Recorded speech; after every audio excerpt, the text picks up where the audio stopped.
couper le micro, on va leur demander aussi de couper la vidéo.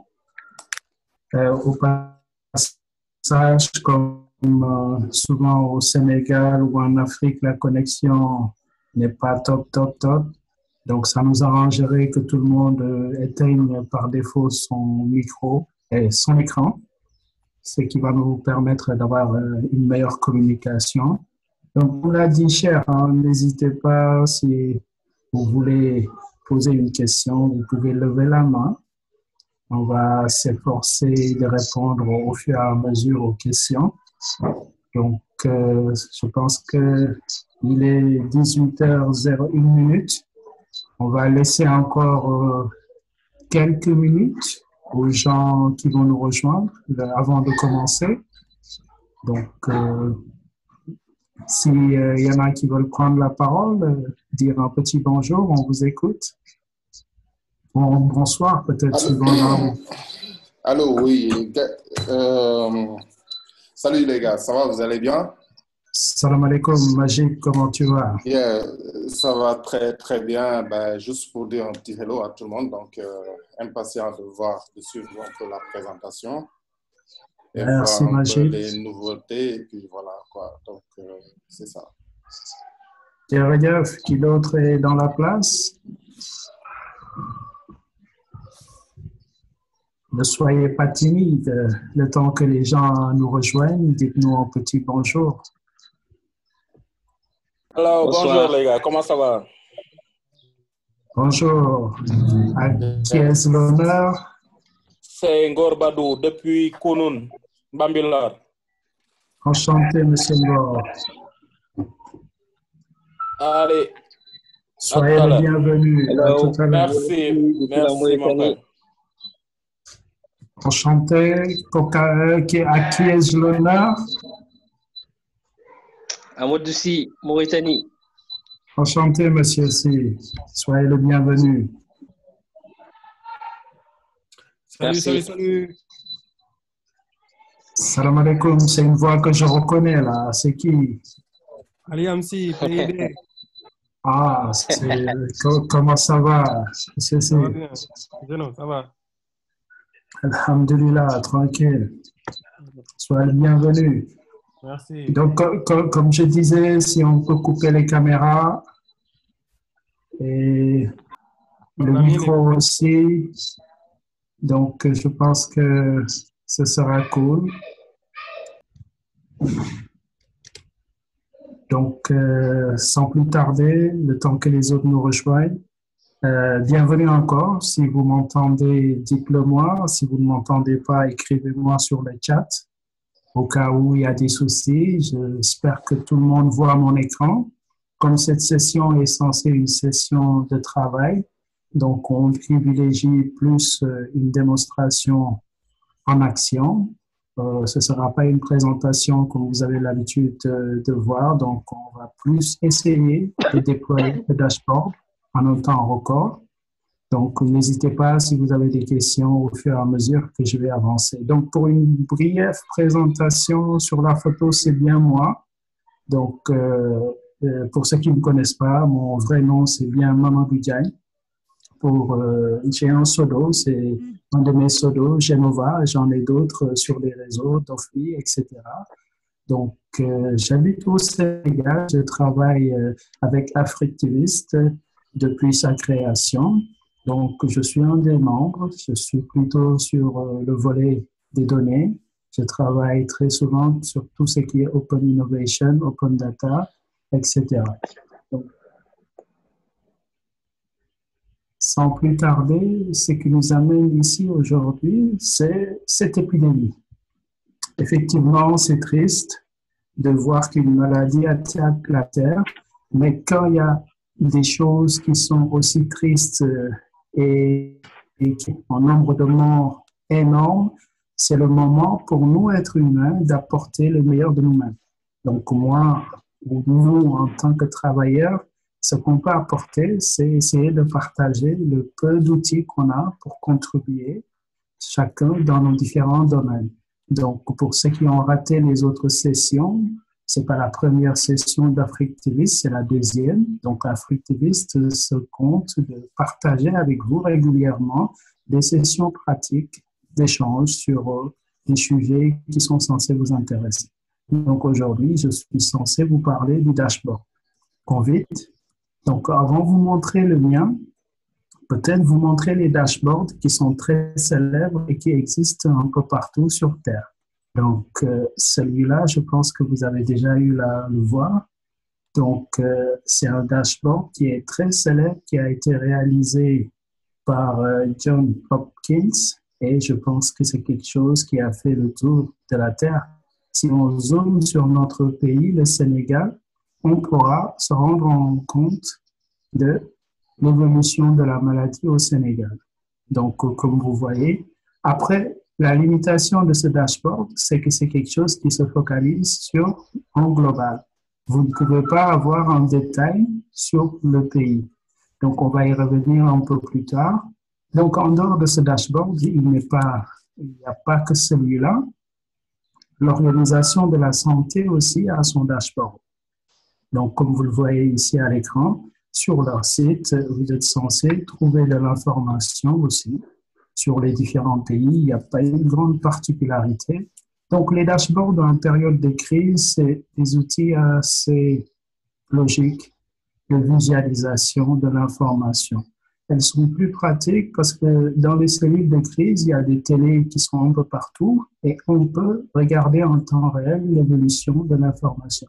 Par exemple, sur cet autre dashboard, vous avez une évolution de la maladie, mais avec des liens qui montrent comment cette maladie quitte d'un pays pour aller vers un autre pays.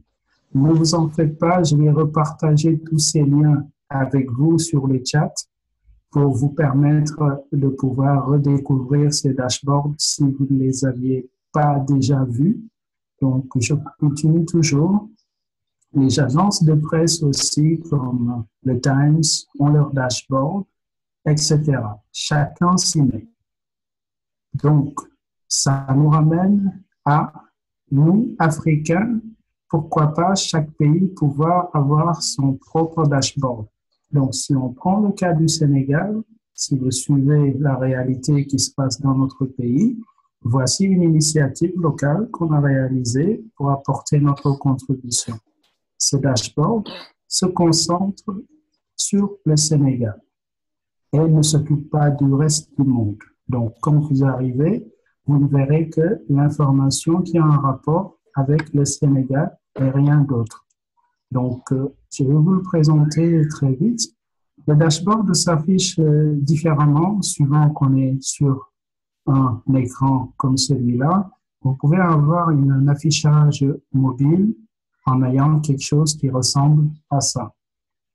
Donc, ce dashboard n'a rien de compliqué. Son but premier, c'est de vous informer sur l'évolution de la maladie au Sénégal. Donc, son premier volet fait un résumé du nombre de cas hospitalisés, du nombre de cas total, du nombre de morts, du nombre de guéris. Et comme vous le voyez ici, on peut vous donner un pourcentage des guéris par rapport au Sénégal. Et tout à fait en bas, vous avez les tests que l'État du Sénégal a réalisés, ces tests par jour, et comme vous voyez aussi, le nombre de nouveaux cas par jour aussi. Donc, au milieu de ce dashboard, si on revient tout à fait en haut, nous avons un graphe qui fait le résumé de l'évolution de la maladie. Donc, je vais partager le lien sur le chat pour vous permettre de le découvrir en même temps que moi. Donc, voici le lien du dashboard. Donc, et tout à fait à votre droite, vous avez les différentes catégories entre les personnes importées, les cas contacts et les cas communautaires. Si vous avez des questions, n'hésitez pas s'il y a quelque chose qui n'est pas clair. Donc là, vous avez l'évolution ou l'apparition des cas par jour. Par exemple, aujourd'hui, 4 avril, on a eu 14 cas contacts, 1 cas importé et 0 cas communautaire. D'un pays à un autre, l'affichage ou ces informations peuvent être différents, mais de manière générale, elles sont identiques. Et comme vous voyez ici tout à fait en bas, on peut regarder l'évolution de la maladie par localité. Donc, si on regarde Dakar, on sait qu'il y a une zone, un district qui s'appelle Dakar Ouest, où nous avons 52 cas confirmés. Et aujourd'hui, il n'y a pas eu de nouveaux cas. Par contre, à Dakar Sud, aujourd'hui, nous avons eu 10 nouveaux cas qui ont fait leur apparition. Ainsi de suite. Donc, on peut scroller.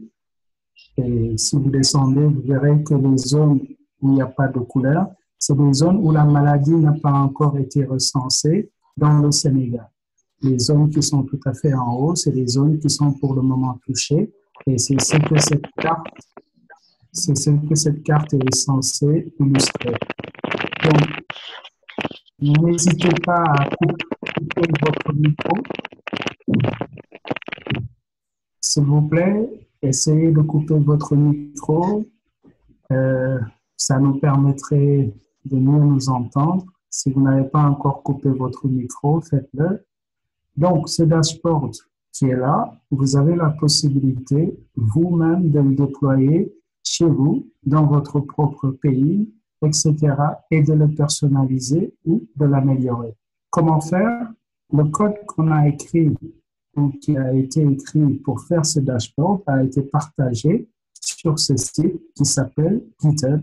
Sur ce site, vous avez la possibilité de télécharger le code pour déployer ce dashboard chez vous. Donc, je vais partager le lien sur le chat. Donc, sur le site de GitHub, nous avons partagé le code source de ce dashboard.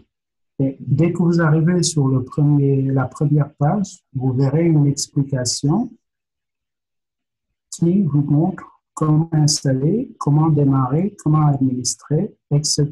Donc, nous allons nous efforcer de faire la même chose pour vous montrer que c'est quelque chose que vous pouvez pratiquement déployer en moins de 10 minutes. Si vous n'avez pas de questions, je peux continuer. Des questions? Non, tu peux continuer. Oui. Moi, je n'ai pas de questions. D'accord. Donc, nous allons continuer. Donc, la prochaine étape qui consiste à faire cette installation, avant de vous attaquer à l'installation de votre dashboard, il est important sur votre machine d'avoir des prérequis. Les prérequis, c'est ce qu'on a écrit ici, c'est ce qu'on appelle la dépendance. Donc, pour ceux qui n'ont pas l'habitude de faire de la programmation, ces choses pourront vous sembler un peu bizarres, mais ne vous en faites pas, c'est des outils qui peuvent s'installer facilement. La première chose que vous devez installer, c'est un outil qui s'appelle Node.js. Pour l'installer, il vous suffit de cliquer sur le lien qui est devant vous, d'aller sur le site de Node.js suivant votre machine. Si vous êtes sur Windows, Mac ou Linux, vous avez la possibilité de choisir la version que vous voulez. Si vous êtes sur un Windows 64, un Windows 32, à vous de choisir. Donc, nous n'allons pas nous attarder sur cette étape. On suppose que si vous ne l'avez pas déjà fait sur votre machine, prenez le temps de choisir la version qui vous correspond, installez le Node.js. Donc, quand vous avez fini d'installer le Node.js, la deuxième chose qu'il faudra installer sur votre machine, elle s'appelle Git. Git, c'est un logiciel de versionning qui est là. Ce logiciel, il s'appelle Git. Donc, ce logiciel, vous pouvez facilement aussi l'installer en cliquant sur le lien qu'on vous propose et en choisissant la version que vous avez besoin sur votre machine. Donc, normalement, vous n'avez besoin de rien faire. Elle s'installe très bien, ces deux logiciels s'installent très bien, aussi bien sur Windows, aussi bien sur Mac et Linux sans problème. Donc, cette première étape, si elle est faite sur votre machine, il faut passer à la seconde étape qui consiste à copier le projet qui est là sur GitHub et l'amener sur votre machine. Pour ce faire, après avoir installé les deux outils que vous voyez ici, il faut, si vous êtes sur Windows, lancer ce que l'on appelle votre invite de commande. L'invite de commande, souvent, vous l'avez en allant sur le menu démarrer et normalement, sur Windows, il faut taper CMD et vous verrez quelque chose qui ressemble à un terminal qui va s'ouvrir. Donc, chez moi, comme je suis sous Linux, quand je tape CMD, ça s'appelle terminal au lieu de CMD sous Windows, et sous Mac, ça s'appelle console. Donc, votre invite de commande, c'est un écran comme le mien qui est noir, et dans cet écran, vous avez la possibilité de taper des commandes. Ces commandes vous permettent d'installer facilement ou de déployer des logiciels. Donc, la première commande qu'on va taper est la suivante. C'est une commande qui récupère ce qui est sur mon serveur GitHub et la met sur votre machine. Cette commande, vous la copiez et vous allez la coller sur votre invite de commande comme je suis en train de faire. Dès que vous la collez, la machine se connecte sur Internet et va directement sur le serveur récupérer les codes sources. Et ces codes sources, vous les avez en local sur votre machine. Merci d'éteindre votre micro, s'il vous plaît. Essayez de couper votre micro, s'il vous plaît. Après avoir tapé la première commande, on va taper la deuxième commande qui est là. Cette deuxième commande, elle va vous permettre de vous positionner dans le répertoire où vous avez téléchargé le programme. Donc, c'est ce que je vais m'apprêter à faire. Je vais juste lancer la commande et maintenant, je suis positionné dans le répertoire qui correspond, qui est là. Et pour installer, il me suffit juste de taper la commande d'installation qui est là. C'est une commande nmp install. Donc, ce qui va se passer maintenant, la machine va se débrouiller pour rapatrier tout ce dont vous avez besoin sur votre machine pour faire marcher votre propre dashboard. Ça n'a rien de compliqué. Je le répète encore. Si la commande git qui est là ne marche pas, vous avez la possibilité de télécharger. Si vous descendez tout à fait en bas de ce document, il est écrit ici, télécharger. Vous pouvez juste cliquer sur le bouton qui est là, télécharger. Tout va être téléchargé sur votre machine. Tout le code qui a été déjà écrit va être téléchargé sur votre machine. Après, libre à vous de le dézipper quelque part sur la machine. Si votre commande git ne marche pas. Après avoir téléchargé, il faut toujours s'assurer qu'on a Node.js parce que la commande d'installation ne va pas se lancer si votre Node.js ne marche pas.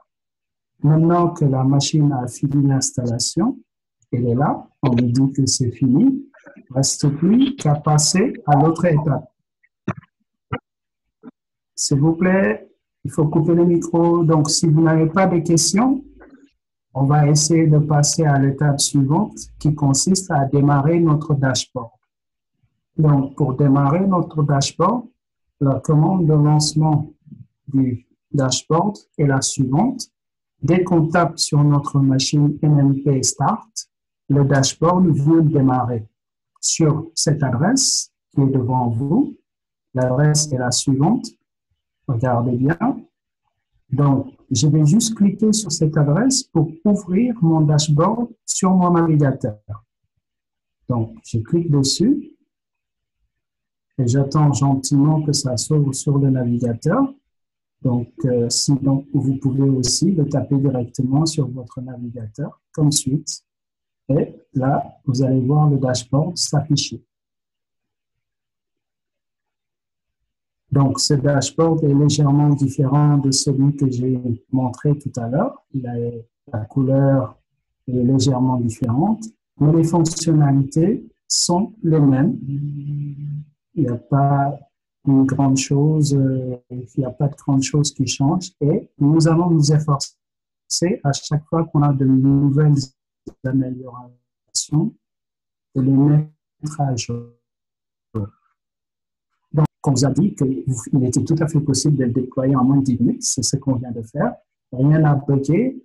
Je vous invite d'essayer chez vous et n'hésitez pas, si vous avez abonné sur le compte GitHub qu'on vous a partagé ici sur ce compte GitHub, si vous avez un problème, vous pouvez aller sur l'onglet qui est là, Issue, et écrire le problème que vous avez. Quel que soit le problème que vous avez pour déployer ce dashboard, Vous venez ici, vous appuyez sur créer un nouveau problème, vous tapez ce que vous voulez, vous mettez un commentaire, vous pouvez aussi ajouter des captures d'écran et après vous postez votre problème. Donc, je le rappelle, si vous n'avez pas le lien a été partagé dans le chat, le lien du dashboard a été partagé dans le chat. Donc, si cette étape, il n'y a pas de questions pour cette étape, nous allons passer à la partie personnalisation de notre dashboard. Des questions?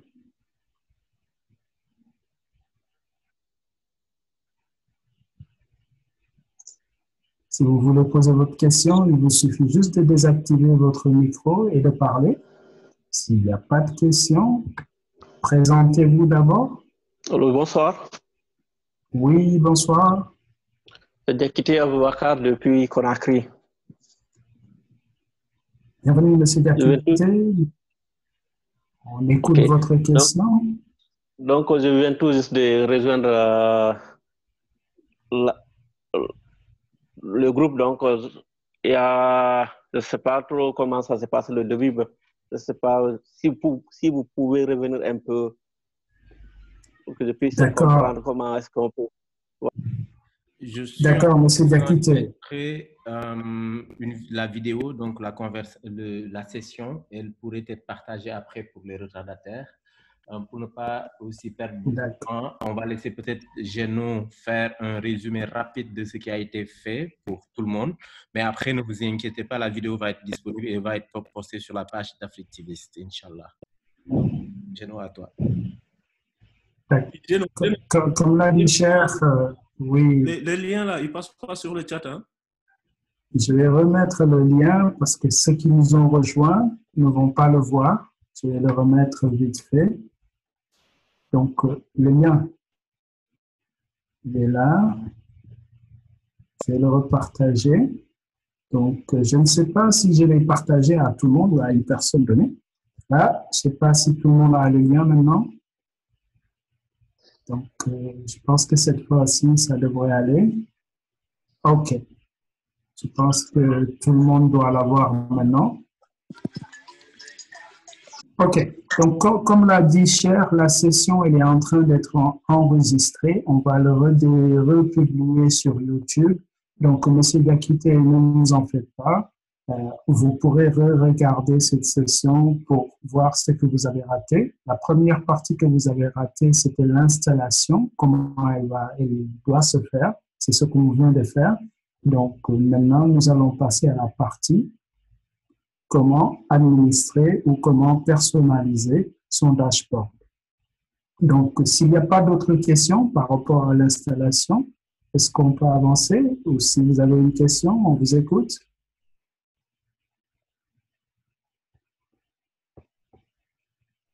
D'accord, donc nous allons avancer. Donc, le dashboard, comme nous l'avons déjà dit, elle est accessible à l'adresse qui est là, l'adresse par défaut du dashboard, quand vous l'avez sur votre machine. Donc, si vous voulez administrer ce dashboard, il faudrait juste changer cette adresse et rajouter ce que l'on appelle admin à la fin, comme suite. Quand vous ajoutez admin, vous allez voir la partie administration de ce dashboard. Donc, ce dashboard s'administre de la manière la plus simple possible. Il n'y a pas de programmation à faire. Ici, nous utilisons une technologie qui s'appelle Node-RED. Node-RED, c'est l'outil que j'ai utilisé pour faire mon dashboard. Et cet outil, pour ceux qui ne savent pas écrire des programmes, tout va bien. Dans cet outil, vous avez la possibilité d'amener sur votre espace de travail ce que l'on appelle des blocs ou des nœuds. Ces nœuds, vous pouvez les interconnecter pour écrire des programmes. C'est quelque chose d'assez simple, de pas compliqué du tout. Et on va essayer de vous montrer vite fait comment ce dashboard, vous pouvez le prendre en main avec les différents nœuds qui existent sur cet écran. Le choix de cette technologie a été fait pour faciliter les gens qui ne programment pas. exemple, pour quelqu'un qui ne programme pas, qui voudrait personnaliser une partie de ce code, il nous suffit juste de double-cliquer sur les différentes zones et à chaque fois, il y aura un onglet qui va apparaître ici, sur votre droite, et vous aurez la possibilité de changer ou de paramétrer les éléments que vous avez devant vous. Donc, nous allons progressivement vous présenter le Node-RED, mais je vais revenir déjà sur mon dashboard pour qu'on le regarde de plus près déjà. Donc, quand on veut personnaliser son dashboard, très souvent, la première chose qu'il faudrait s'occuper, c'est les couleurs et les titres qui vont apparaître. Par exemple, si vous habitez le Mali et que vous voulez votre dashboard, il y a de fortes chances que vous ne voudriez pas avoir ici Sénégal, mais sur le titre aussi, vous ne voudriez pas avoir un titre du site qui affiche Sénégal, comme je suis en train de le voir devant moi. Donc, pour ce faire, si vous êtes un Malien, il faudrait revenir sur la partie administration de votre dashboard. Donc, je vais aller sur l'onglet d'administration de mon dashboard qui est là. Et dans cet onglet, tout à fait à votre droite, vous avez une fenêtre qui ne bouge pas très souvent. Et ici, je vais zoomer pour vous montrer, vous avez cette partie où on a écrit Dashboard. Quand je clique dessus, différentes choses vont apparaître. Je vais dézoomer un peu, regardez bien. Tout à fait à ma droite ici, j'ai l'icône du dashboard. Et ici, j'ai des onglets. L'une des onglets, c'est Site. L'autre des onglets, c'est Thème. Et l'autre des onglets, c'est Layout. Nous allons commencer par le site. Si vous avez un site et que c'est un site malien, la première des choses, c'est changer le titre de votre site. Et ici, vous pouvez le faire. Comme vous voyez, titre ou title du site, vous pouvez mettre tableau de bord et au Mali, au lieu de Sénégal. Et vous avez d'autres paramètres que vous pouvez changer. Merci de fermer le micro, s'il vous plaît. Donc, si vous voyez bien, nous avons le titre qu'on vient de changer. Après avoir changé le titre de votre site, il vous suffit d'appuyer sur Entrée. Qu'est-ce qui va se passer? On dit que vous venez de faire une modification. Le bouton qui est en haut ici a changé de couleur. Maintenant, il est devenu rouge. Comme le bouton est devenu rouge, ça veut dire que vous avez apporté une modification. Sur le travail du dashboard, si vous voulez, vous pouvez déployer votre modification. Elle va être prise en compte. J'appuie sur le bouton, on me dit que ça a été déployé. Maintenant, si je vais revenir sur mon dashboard, je vais voir qu'il va changer de titre. Il ne va plus s'appeler Sénégal comme tout à l'heure. Le titre va changer. Peut-être que je dois le recharger vite fait et me positionner dessus. Donc, pour voir. Donc, ici, il a du mal à me montrer le titre parce que comme je vais me positionner lentement pour vous montrer le titre vite fait. Si ça veut bien, c'est un souci lié au fait qu'il y a le chat. Donc, regardez bien, le titre est bien au Mali. D'accord? Après avoir changé le titre de votre site, vous avez la possibilité de changer la couleur. C'est ce qu'on appelle les thèmes.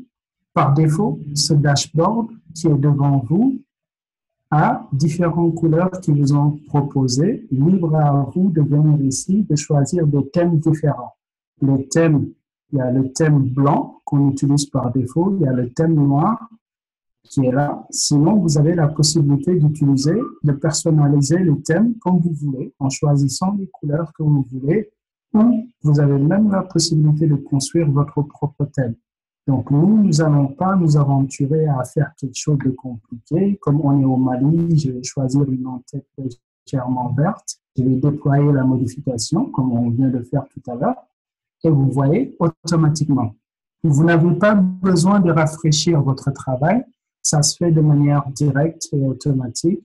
Donc, ça, c'est la première partie, changer le titre et changer votre thème. ça se fait avec, encore une fois, le bouton qui est là, tout à fait à l'extrémité, le bouton du dashboard, et vous aurez la possibilité de changer le titre et votre thème. Si vous n'avez pas de questions, nous allons passer maintenant à la deuxième partie qui sont les données. Comment manager les données qui sont sur notre dashboard. Pas de questions? Géno, je voulais vous proposer qu'on fasse une petite pause, juste le temps que je sauvegarde la première partie qui vient de s'écouler. Et comme ça, on n'aura pas une longue vidéo. Et puis ensuite, je relance la session pour la seconde partie. S'il n'y a pas de questions, bien sûr. D'accord. Si vous n'avez pas de questions, on vous écoute.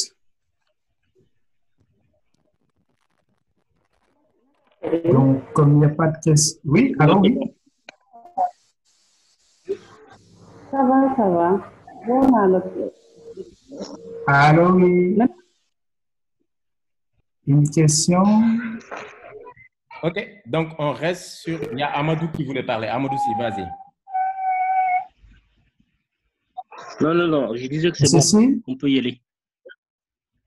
D'accord. Donc, Dovby, tu me laisses juste une minute, on ne bouge pas, on reste sur la même session, sur le même lien et on se retrouve tout de suite. D'accord, donc ne faites rien.